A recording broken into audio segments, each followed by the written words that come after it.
Hello, this is Bruno.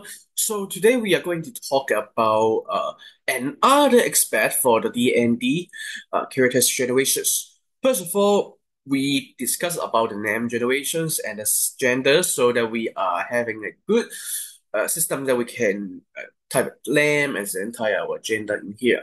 However, in D&D, the fascinating part should be the race, the class that we play and what's the background.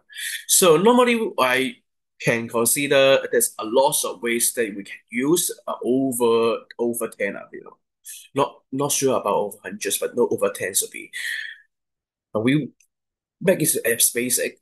So let's do this, and then we click race, and then we create a list, Dragonborn, Dwarf, Elf, and then half elf human, something like this.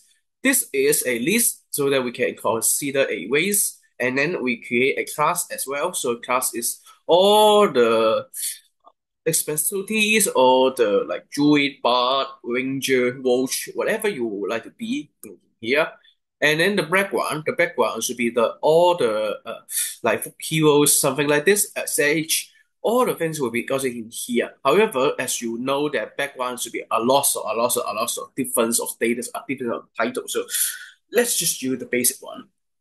I believe that in D&D generations, there will be two part.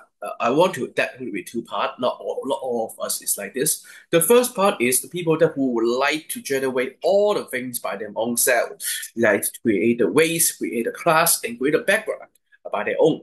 However, not all the people they would like to do that on the first place. Because as you are a newbie, as you are never tried D&D before, once you see all the races, or you see all the classes, once you see all the background, and then you need to do other calculations and stuff, that could be losing your mind, that could be losing your patience as well. So I just decided to make a random.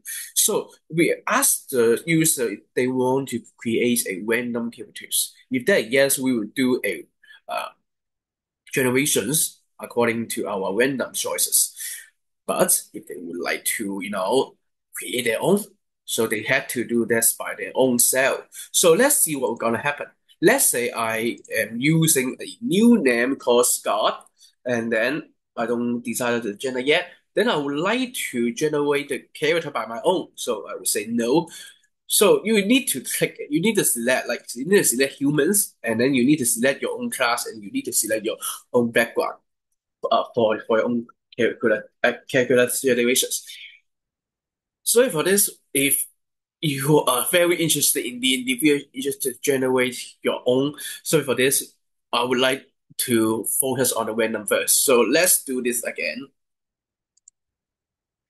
For the characters, we start and then it's male, then we do the random.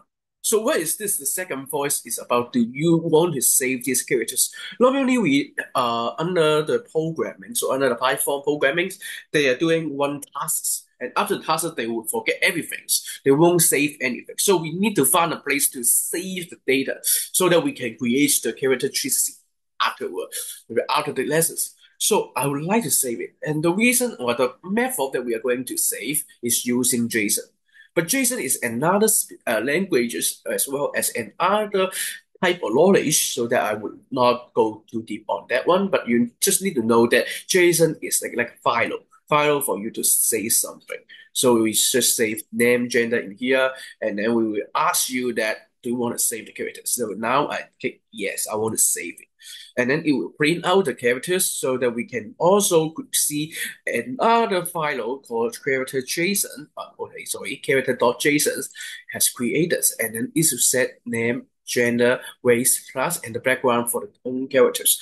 So that's the things we will using Scout or other names to do all the other stuff. So that let's see what we're gonna happen in the next, I could say, episode for the DND with Python. Thank you very much.